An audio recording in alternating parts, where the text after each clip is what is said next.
Hi Virgo, this is your May 2022 spiritual reading. So I will be pulling a shadow card for you guys. That has been very, very interesting in the past reading. So let's see for Virgo.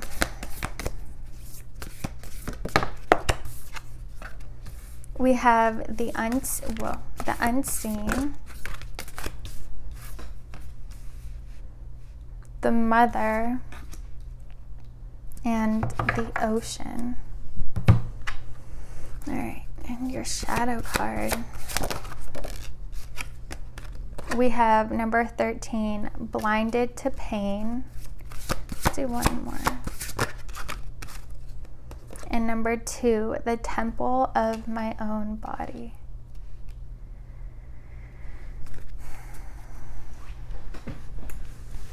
All right, so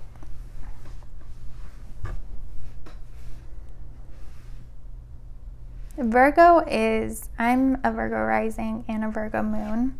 And Virgo, to me, is part of the maiden mother crone archetype.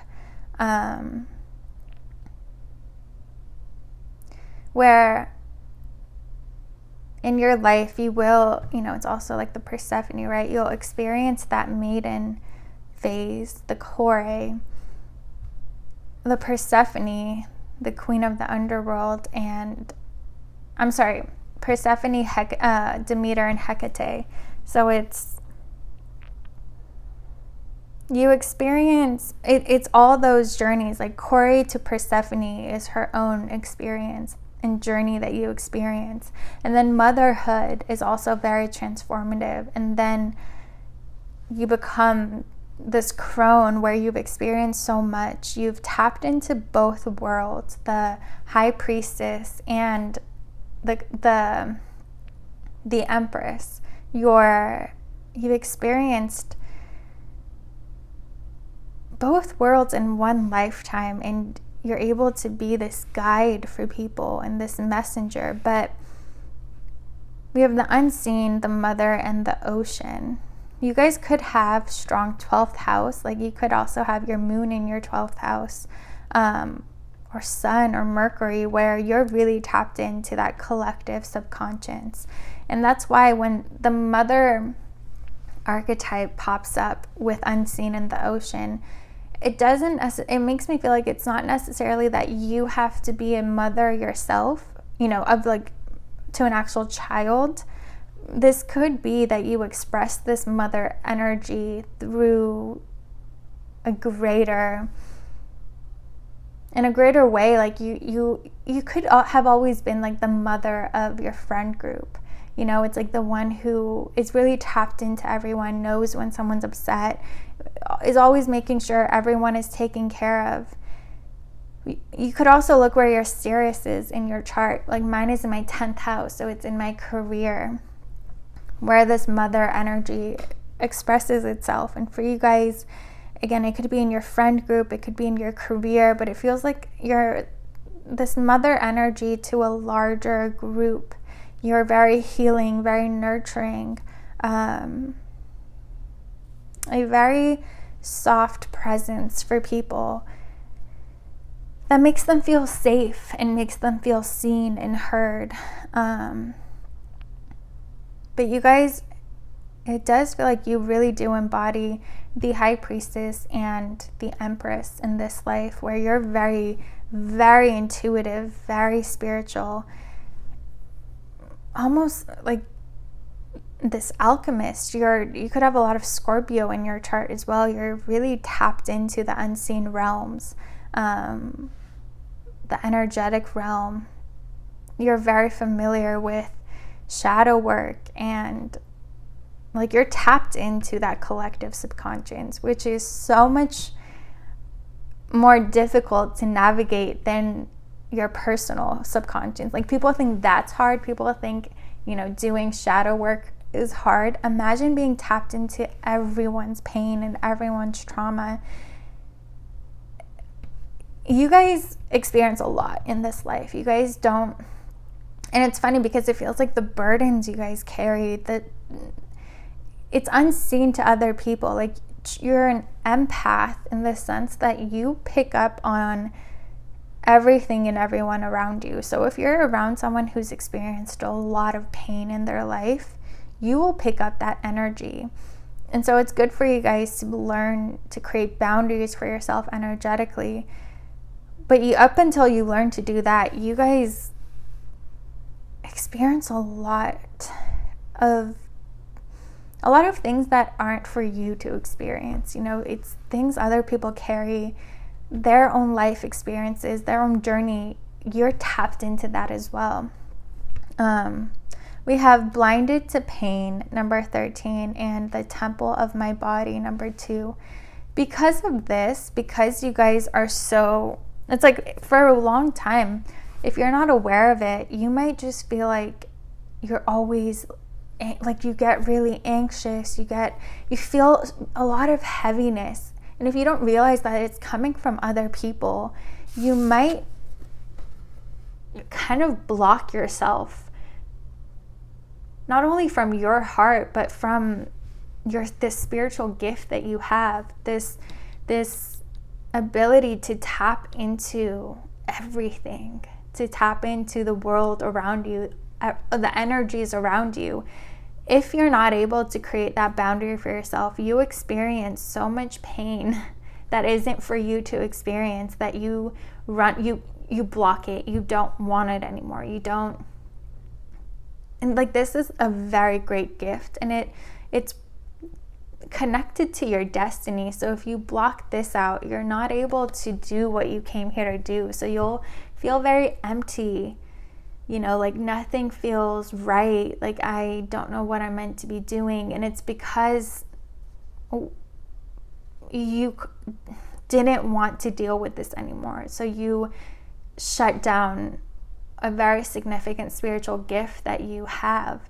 And we all have free will. We don't, some people, they are very, very spiritual. Like my own mom, when she was younger, she would have like dreams that would come true, and they wouldn't always be the best things, and so she got very afraid and blocked that part of herself out. And what came along with that is she also lost touch and connection with herself and with her emotions. So she's very focused on the physical world in this life. She always needs to be distracted, always busy. And it makes me feel like it's because if she's alone, she's afraid of this part of her opening up to her again. And it feels like some of you might be experiencing this. So it's good to be aware of that. If it will resonate with you if I say this, and you kind of will have a moment of like, oh, that would make sense. Like that I did.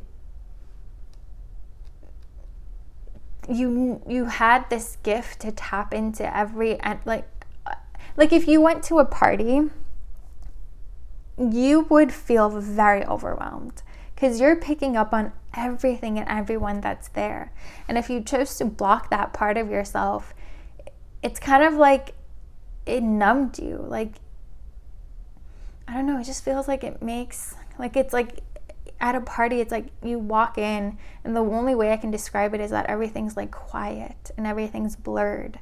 You're not seeing, you're not tapping into anything, but it also makes life very colorless and like you detach yourself from the world in a way when you don't have to do that. You can learn to protect your energy and create a boundary between yours and the rest of the world while still being able to put that boundary down whenever you wish.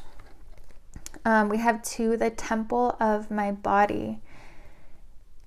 Along with this, you guys might feel very, again, it's like disassociating. Like you may feel very disconnected from your own body at times.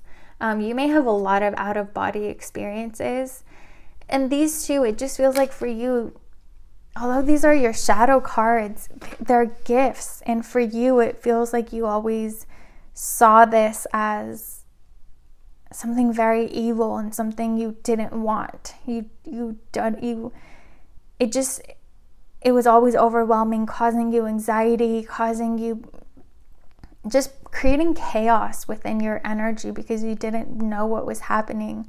And so you kind of discarded that and you shut that part of yourself down because you saw it as something dark and a shadow, when it's the greatest gift if you're able to control it and tame it instead of letting it take over.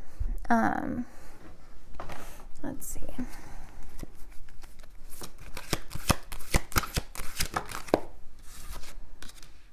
We have the King of Pentacles, the King of Cups. Yeah, so this gift, if you did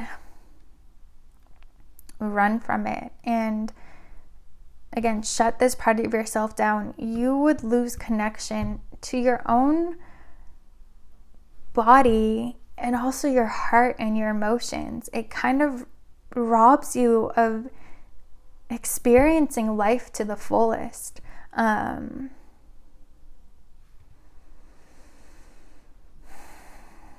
if you feel this way, like if you feel like, you know, your life just isn't, you just don't feel like this is all that there is to it. Like there's no way that this is what my soul wanted to do. Like that, if you don't feel that awe and excitement about life every single day, it's because you shut down something that took a lot of the beauty of life away from you. You know, your subconscious mind is connected to your body. It speaks through your body. And so losing touch with that takes like your connection to your body away from you, and your emotions, you know, your heart, your soul away from you, or at least dims it.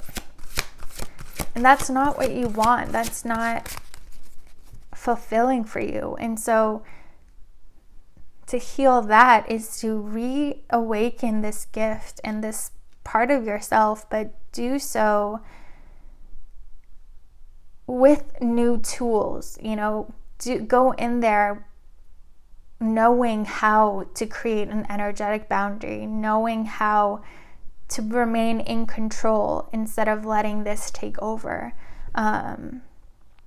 And literally, like the way you'll protect your energies, like every day when you wake up, do a meditation where you're surrounding yourself with whatever color, whatever texture of a bubble that feels protective to you. It could even be like a mirror that will bounce back other people's energies, and surround yourself with that. And you can do that multiple times a day. And that, again, your subconscious mind speaks in images and in symbols. So by seeing that in your mind's eye, you're actually, there is a boundary being created around you, a protective layer from other people's energies. And then when you do want to tap into that, you'll just go back in and take down that barrier and that bubble, and then you're tapped into what people call the Akashic records, or the collective subconscious. It's all the information that's carried in this world, and all that dark matter, you're tapped into that. It's a very significant and powerful gift. And if you feel like you're already very intuitive, it could be that, again, you've just dimmed this down. So you're still tapped into your intuition, but not as much as you should be, or you could be. Like, you guys are the type of people where you'll have a dream of exactly what's going to happen. You'll know everything. You know, you're this seer, this psychic energy. It's impossible to hide anything from someone like this. And we have the Nine of Pentacles. Feels like that this is so strongly connected to your destiny that once you reawaken it and, again, are in control, that's when you'll feel like, okay, this is why I'm here. Like, this is fulfilling to me. This, I'm finally able to do and experience the world in a way that makes me excited to wake up every day and excited to do what I do, to connect with the world. You'll feel very powerful because you know that you could get any information that you've ever wanted to know, but you could also are in control and are able to protect yourself from everyone else's energies. We have the Five of Pentacles. Yeah, if you're not, again, cutting that part of yourself out feels very lonely, because the way you connect with others is deeper than anyone else. Again, you feel their truth, you feel their pain, you feel everything that they feel, even if they're trying to hide it. So if you don't cut that off, you cut off your connection to the, like, you look at where your Mercury is in your chart. It could be in your 12th house, it could be in Scorpio or Pisces, a water sign, where, you know, our Mercury is our connection to the rest of the world. And if yours is in this, like, let's say it's in the 12th house, and you disconnect yourself from that energy, like you put that Mercury in a box and don't let it affect you, you lose your connection to the world. Like that, you feel very, very alone. So I don't know if that's something you guys are feeling. I don't know if it's helpful to know that this could be why. It doesn't have to, it's not supposed to be that way.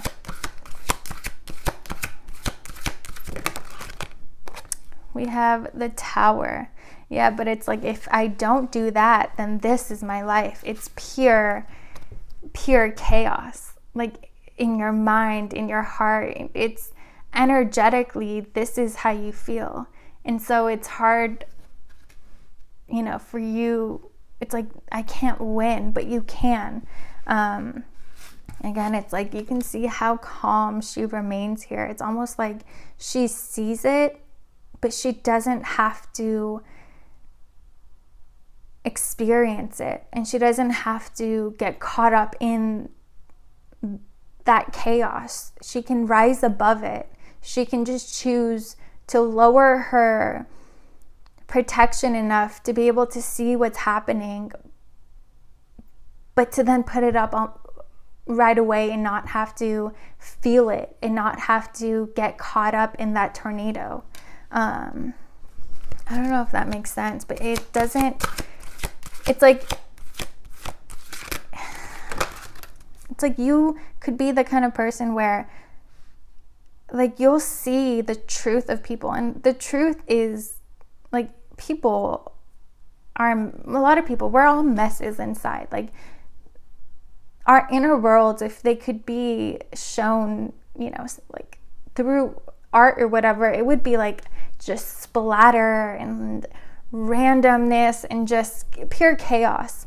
And you kind of have the power to just see that instead of becoming it. You know, it's like the world, there could be like tornadoes all around you, and it doesn't touch you, but you're viewing it. It's like an out-of-body experience. We have the Ace of Wands and the Nine of Cups. Yeah, your true happiness lies in reawakening that side of you.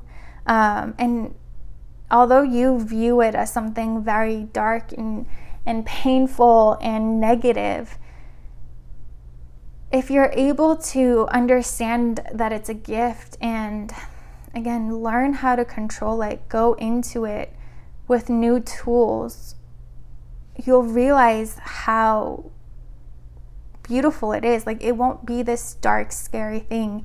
You'll see the divinity in it, the beauty, the light, the life, the connection. There's it's so much more. And she has a book here. It's like something about the Akashic records. Like, you guys could be very tapped into that. Like, you're able to see people's past lives, you're able to see their future, you're able to see where every road can lead. You have access to all of the answers of what ever was and ever will be. Like, that's very exciting. And once you realize that, there will be a complete shift of how you view it in your perspective, and it'll become the most beautiful part of your life. And like, you'll truly experience fulfillment, emotional fulfillment. We have the 9 of Pentacles and the 9 of Cups. It almost feels like you'll feel like alive again, like powerful, confident, happy, fulfilled, excited about life. And it's like this power and confidence comes from, it's like, you know everything. You know the truth. You have access to a world that almost no one else has access to that easily. You were born tapped into it. But you chose to disconnect from it for good reason. Like, it was, you didn't know how to navigate it and how to protect yourself and control it. But now it feels like you have access to so many new tools. And if, you go into it, you reawaken, bring that side of you back to life, it'll be a whole new experience for you. It's no longer this scary, dark, painful thing. It's beautiful, and it's bright, and it's joyful. It allows you to connect with people. It allows you to heal. It allows you to be this beautiful guide to help people live their life to the fullest. And that in turn is very healing and rewarding to you. All right, Virgo, let's see. All right, we have Guya Kali. It is time to realize the true nature of certain life circumstances. Be grateful for what you have learned, but see things for what they are rather than what you wish them to be. You shall be able to recognize, process, and prosper from the truth, and do not need to fear the revelations that are unfolding. So, again, this just feels like you guys were given a gift. This is a really significant part of who you are. And it kind of feels very reversed, like you fear something that doesn't need to be feared. And if you're able to put that all aside and see it for what it is, see it for the gift and the beautiful ability to connect and heal and guide that it is, and if you go into it with these tools that are available to you, again, it's like I was saying with imagining that light and bubble around you, that really is all you need to do to protect yourself, and to keep your energy to yourself and the world's energy to itself. It doesn't need to melt. You don't need to melt into it. Then it's like this, your world starts to feel filled with light again, and with life and joy and purpose. Like, there's, I don't know, it just feels like everything, even if nothing changes, everything changes. You feel so much more fulfilled and happy and excited about life. All right, Virgo, I hope you guys enjoyed this reading. If you did, please like, comment, and subscribe, and I'll see you guys next time.